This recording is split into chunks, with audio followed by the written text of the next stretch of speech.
குடல் ஆப்ரேஷனுக்காக, கேன்சருக்காக அட்மிட் ஆகியிருந்தார் ஒரு வயதானவர். அவருக்கு வயது 74. அவரை பார்க்க வந்த எல்லாரும் சரியாயிடும், நன்னாயிடும் அப்படின்னு நல்ல வார்த்தைகளே சொல்லிட்டு இருந்தார். அவரோட பேத்தி காலேஜில் 3வது வருஷம் படிக்கிறார்.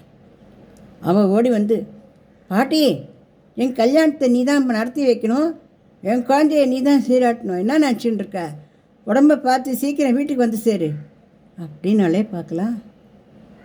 இது வெறும் வார்த்தை தான்.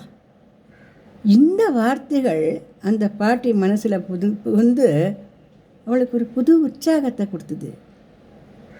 நமக்கு இன்னும் பொறுப்புகள் இருக்குது, நமக்கு இன்னும் பிடிப்புகள் இருக்குது, இந்த குழந்தை நமக்காக வெயிட் பண்ணுறது அப்படிங்கிற எண்ணமே அந்த பாட்டிக்கு உடம்பில் வலு கொடுத்துருது. அவள் ஆப்ரேஷன் ஆகி இன்றைக்கி 89 வயது. அந்த பாட்டி நன்னா இருக்கா.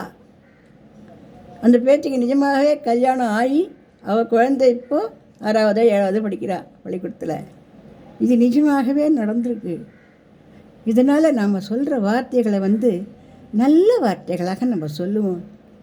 வெற்றி கொடுக்கும் வார்த்தைகள், உற்சாகம் கொடுக்கும் வார்த்தைகள்.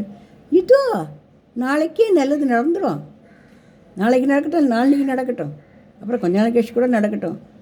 சொல்கிற வார்த்தைகளை உற்சாகமாகவும் தெம்பாகவும், நீ வேணும், உன்னோட அருகாமை வேணும், உன்னோட வார்த்தை வேணும், உன்னோட அணைப்பு வேணும், நீ வேணும், நீ முக்கியம் அப்படிங்கிற அந்த அன்பை நம்ம கொடுத்தோம்னா, அவளாம் நம்மளுக்கு அன்பு காட்டலையே, நாம் எப்படி அன்பு கொடுக்கறதுன்னு அர்த்தம் இல்லை. நாம் ஒருத்தருக்கு அன்பு கொடுத்தோம்னா, நம்ம அன்புக்காக தவிக்கிச்சு எங்கேருந்தாவது ஒரு அன்பு நம்மளை நோக்கி ஓடி வரும். இது சத்தியம், நிஜமான வார்த்தை இது. அதனால் நம்மெல்லாம் அன்பாகவே இருப்போம்.